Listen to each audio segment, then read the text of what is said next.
Today, friends, I will speak on communication. When we speak with each other, and there is a normal communication, there is a task oriented communication. And the task oriented communication, I will say there are three major things which are important. This I am telling you from practical point of view. One is what we are communicating, that is the content of the communication, and the second is the intent of the communication, why we are communicating that particular content to the other person or the group of person.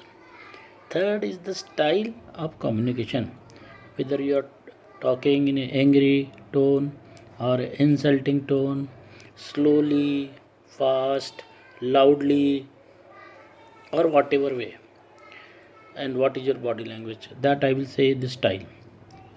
Okay, so the three things: the content of the matter which we are communicating, the intent of the matter what we are communicating, third the body language, and the style in which we are communicating.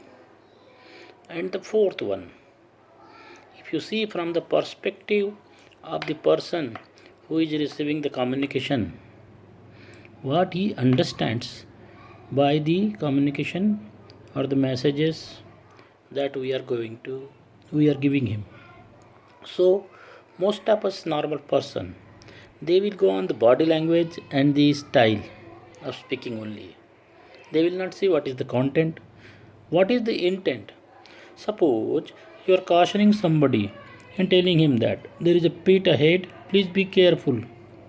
So he will ignore the message and the data that you are giving to him that there is a pit, and if he is not careful, he will go and fall in that pit. He will only overtly go on the body language. So a lot of time is required to communicate the content properly, depending on the person's knowledge capability of understanding and the grasping your communication. The style can be used. Sometimes you are engrossed with several things, so you will simply say it once.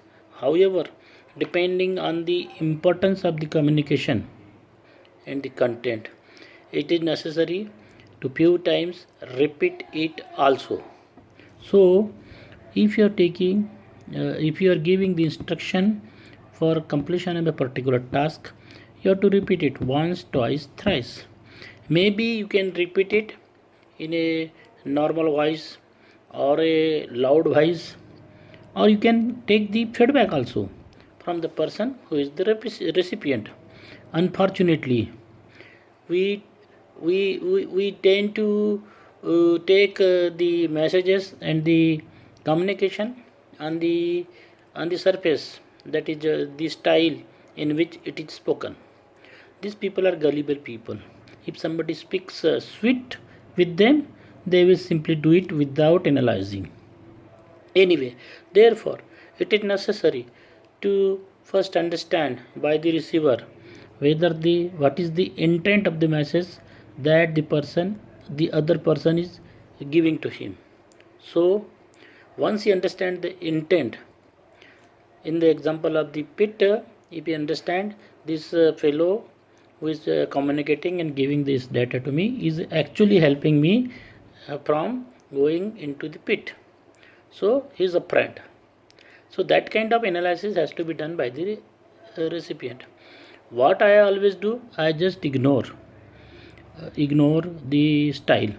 I had many bosses who had we were speaking angrily, but that style, because they are hard pressed of time and they have to deal with several matters. So what you have to take gather from that communication is content and the intent of the matter that the other fellow is telling you. If the intent is good for helping you, if the content is good, that may develop your personality or that may help you in doing the job properly, then just ignore and put a filter on the tone and the voice and the style of communication. That is what I am telling you from recipient's angle. From the communicator's angle, we have to not only design the content properly so that nothing is missed. It is applicable to written communication also and verbal communication also. And there are several losses because of that. I will tell you in my next video about it.